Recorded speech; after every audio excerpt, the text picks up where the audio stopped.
Comezamos sección en Aquí Lugo, desde aquí. Desde aquí nos recibe Antonio Meijide na sede provincial do Partido Popular. Moitas gracias, Antonio, por recibirnos. Que tal estás? Moitas gracias a vos por esta visita e aquí estamos, dispostos a falar da provincia de Lugo. Imos falar un pouco sobre a actividade política actual na que pasou nos últimos meses. Comenzamos con, si nos podes decir, as prioridades que tedes dende o Partido Popular para este novo ano 2026? Bueno, a prioridade é a que mantivemos dende sempre, traballar pola provincia, traballar pola igualdad na provincia, pola transparencia, porque realmente Lugo este no lugar que se merece como provincia e os municipios que así o poidan disfrutar. No noso caso, dende a Diputación, traballar porque a Diputación sexa ese motor de provincia que necesitamos para poder conseguir que calquera cidadán, calquera veciño que queira asentarse na nosa provincia teña a oportunidade de facelo porque pode emprender o seu proxecto de vida ali. E ese é o que queremos para o próximo ano. Como valora o funcionamento da Diputación Provincial neste momento? Pois un verdadeiro desastre, vergonzoso, diría eu, porque a Diputación a día de hoxe deixou de ter, gracias aos gobernos ou por culpa dos gobernos de PSOE e BNG, deixou de ter no foco de atención o cidadán, a provincia, só se preocupa o goberno provincial dos seus propios intereses. Só se preocupa dos intereses do Partido Socialista, do BNG, dos intereses persoais dos cargos que ostentan este goberno, e isto non pode ser. A Diputación Provincial hoxe converteuse nunha sucursal do Partido Socialista do BNG, na chequeira coa que pagan os seus intereses ou ca que mercan os seus propios intereses persoais e olvidáronse de traballar pola provincia, olvidáronse de liderar a provincia, pero o máis grave de todo, Maitán, é que se olvidaron dos cidadáns, olvidáronse de que existen centos de miles de cidadáns na nosa provincia que se están vendo desatendidos da Diputación Provincial, e isto é algo que non se debería consentir. Como describiría dende a oposición este clima político a nivel provincial? Eu diría que irrespirable. Irrespirable polo que falamos, porque están ahora mismo enquistados nunha situación límite, entre eles no que o único que se preocupa o goberno provincial, tanto dende o Partido Socialista como o BNG, é de sí mesmos.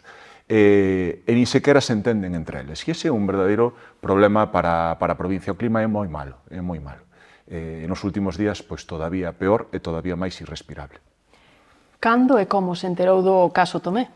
Pois eu creo que, como a maioría de veciños da provincia de Lugo, polos medios de comunicación, pola entrevista, pola famosa entrevista nese programa de televisión de ámbito nacional, hai unhas semanas. E como valora que José Tomé siga sendo deputado provincial non adscrito e alcalde de Monforte? Impresentable. É algo impresentable. Unha persona acusada deste tipo de conductas, unha persona acusada deste tipo de conductas, pero xa condenada polo seu partido, porque o propio secretario xeral do Partido Socialista chamouno acosador. Recordamos que José Ramón Gómez Besteiro dixo que o que ten que dimitir é o acosador. Quitou xa a palabra presunto. Por tanto, é injustificable, é vergoñento que siga nos postos que está ostentando, que siga sendo alcalde de Monforte, co apoio do Partido Socialista, que siga sendo deputado provincial, ocupando a silla do voceiro do Partido Socialista, porque, por moito que dixo que se fora os non adscritos, sigue sendo o que está no lugar de referencia do portavoz do Partido Socialista e que siga tentando liderar a Diputación dende a sombra. É bochornoso. Cree que o Partido Socialista actuou con contundencia? Sinceramente, creo que o Partido Socialista non actuou directamente. Non actuou en ningún momento. O Partido Socialista coñecía a situación dende outubro, polo que vemos nos medios de comunicacións, e non fixo absolutamente nada. José Ramón Gómez Besteiro, Pilar García Porto, Lara Méndez coñecían a situación dende outubro e non fixeron absolutamente nada. E máis, Pilar García Porto recoñeceu que, sabendo a situación, non actuaron hasta que se fixo pública a mesma por un medio de comunicación. É dicir, non tiñan pensado actuar se non se chega a facer público nese programa de televisión que todos sabemos. Como actuaron? Non actuaron, porque, volvo a repetir, o presidente, o que era presidente da Diputación, sigue sentando nos mesmos sillos, sigue disfrutando das mesmas prebendas e sigue liderando ou sigue, de alguma maneira, controlando o partido dende a sombra. Sigue sendo alcalde de Monforte, apoiado polo Partido Socialista, sigue sendo presidente da Diputación na sombra, apoiado polo Partido Socialista e polo Bloque Nacionalista Galego, e sigue ocupando o lugar do portavoz do Partido Socialista físicamente nos plenos da Diputación Provincial. Non fixeron nada. Siguen nos mesmos postos, non só o presunto acosador, sino tamén a encubridora confesa, Pilar García Porto. Considera suficientes as explicacións que se deron? Para nada, que non houbo explicacións. Escoitamos dende que se fixo público ata 4 versións. 4 versións que pasaron por decir dende o Partido Socialista que non sabían nada, que era a primeira noticia que teñan, para despois, un día despois, decir que, bueno, que era todo mentira, que se iba a aclarar. Horas despois, exixirlle que dimitise a Xosé Tomé e despois decir ao propio secretario xeral que era un acosador.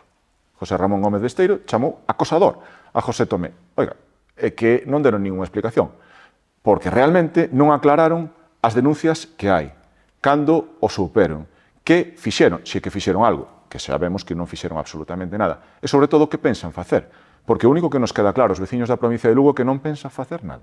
Pensan permitir que José Tomé siga liderando a Diputación dende a sombra, siga exercendo o poder dende a sombra na provincia de Lugo e siga liderando o Concello de Monforte co apoio do Partido Socialista. Esta é a realidade.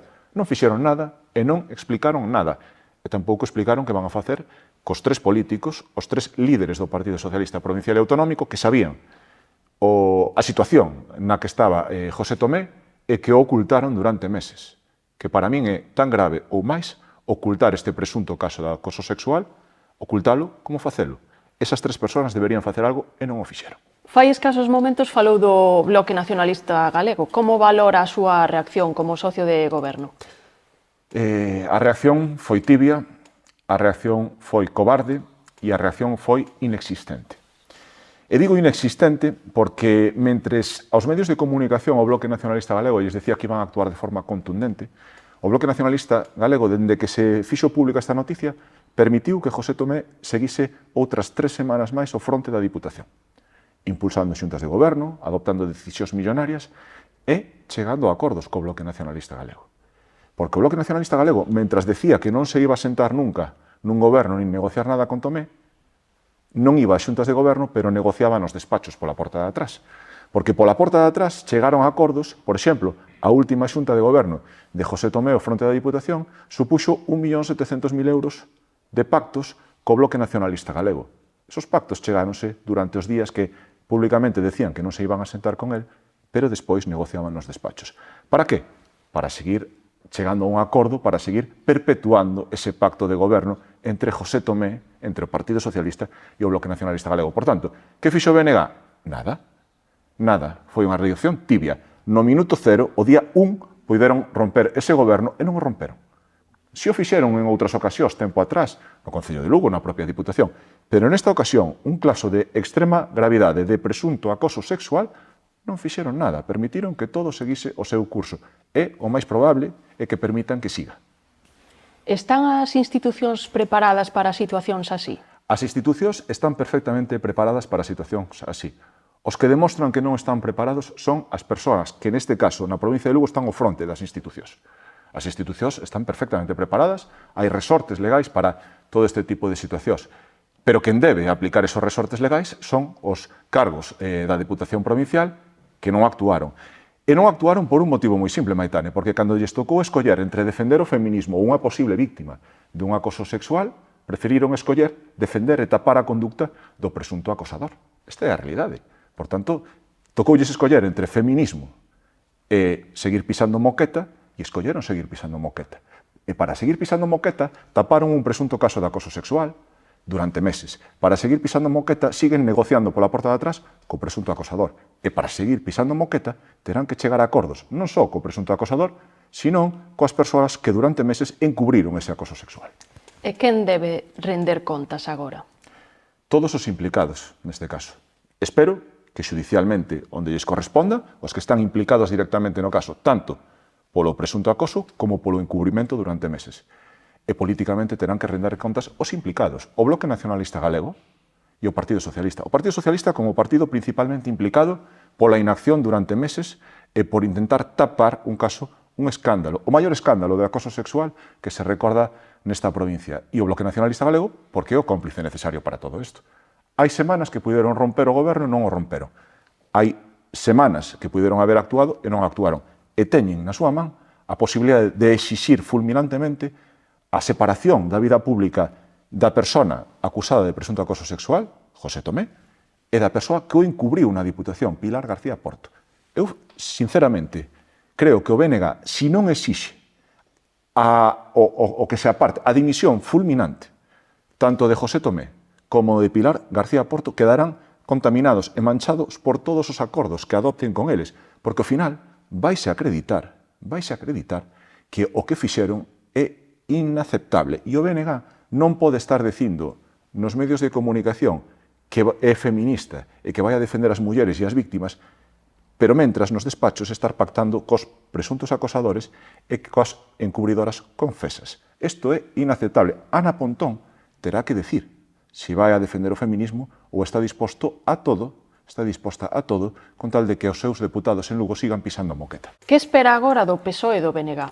Do Partido Socialista que aparte fulminantemente a quen estuvo encubrindo o presunto acoso sexual, é dicir, que aparte fulminantemente na Diputación a Pilar García Porto, evidentemente a Lara Méndez e a José Ramón Gómez Besteiro, por coherencia, e evidentemente que aparte fulminantemente e exixa tamén a dimisión de todos os seus cargos a José Tomé e que non o ampare nin en Monforte nin na Diputación Provincial. Pero do Partido Socialista non espero nada, porque non son coherentes e demostraron, nos colleron xa desde fai moito tempo, tapar o agresor e expoñer ou non facer nada para protexer a víctima. E do BNG espero coherencia. O BNG de Lugo xa dixo que estaba disposto a tragar con todo con tal de seguir pisando moqueta. Pero espero que o BNG autonómico, que Ana Pontón nos diga claramente aos veciños da provincia de Lugo se vai a defender a coherencia, se vai a escoller entre defender as mulleres e o feminismo ou vai a escoller que os seus diputados sigan pisando moqueta.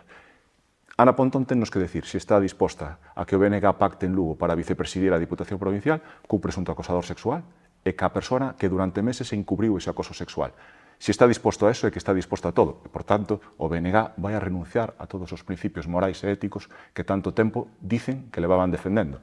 Estou agardando a esas dúas respostas, sobre todo estou agardando os feitos que van a acreditar o que van a facer. Sinceramente, do PSOE e BNG espero pouco, despois do que vimos nos últimos días. E, para rematar, que mensaxe lle gustaría trasladar á cidadanía da provincia de Lugo neste momento actual?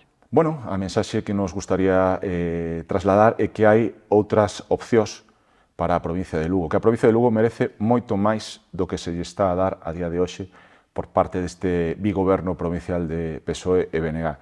A provincia de Lugo, primeiro, que merece é transparencia na xestión, igualdade na xestión e exemplaridade. E a provincia de Lugo quedou manchada por un goberno do Partido Socialista e do BNG, que despois de anos de condutas moi mellorables en canto a igualdade, en canto a un trato discriminatorio a máis da metade da provincia, a un uso absolutamente sectario dos medios provinciais, quedou finalmente manchada por un escándalo do acoso sexual. Un escándalo que taparon durante tempo o Partido Socialista e que de forma cómplice o BNG sigue tapando. A provincia merece moito máis e a provincia non merece que se reedite un pacto entre PSOE e BNG no que necesariamente, imprescindiblemente, o presunto acosador ten que votar a favor do mesmo e, por certo, teledirixido desde atrás. Será o presidente na sombra. A provincia non merece que a persona que encubriu durante todos estes meses este caso siga sendo a voceira do Partido Socialista e siga sendo unha das persoas que integre ese goberno. E a provincia non merece a un bloque nacionalista galego que dice nos medios de comunicacións que nunca vai a sentarse a falar cun presunto acosador, pero despois negocia nos despachos con el. E despois os seus deputados en Lugo están dispostos a todo e van a tragar con todo con tal de seguir pisando a mesma moqueta. A provincia non merece que o BNG non dé resposta e que a súa líder, Ana Pontón, non dé resposta a esa pregunta, se están dispostos a todo con tal de seguir pisando moqueta, se están dispostos a pactar con un presunto acosador e a sentarse no goberno e pactar con quen o encubriu e o confesou durante meses. A provincia merece un goberno que abogue por a igualdade, por a transparencia, por intentar que a Diputación volva a ser o líder da provincia, motor da provincia, que xera as oportunidades para que os que queremos impulsar ou os que queremos asentar o noso proxecto de vida na provincia de Lugo poidamos, en calquera sitio, en Ribadeo, en Sober, no Caurel, en Lugo, en Cervantes, onde queramos, en calquera dos 67 municipios, pero que podamos, porque se dan a situación para que podamos encontrar o traballo, montar a nosa empresa, estar de autónomos ou facer o noso proxecto de vida, coa forma que escollamos, pero donde que iramos. E iso non o está facendo a Diputación a día de hoxe. E creemos, humildemente, que é necesario un cambio na Diputación para que eso se poida facer. Moi ben, pois moitas gracias, Antonio Meijide, por recibirnos e polo teu tempo. Nada, moitas gracias a vos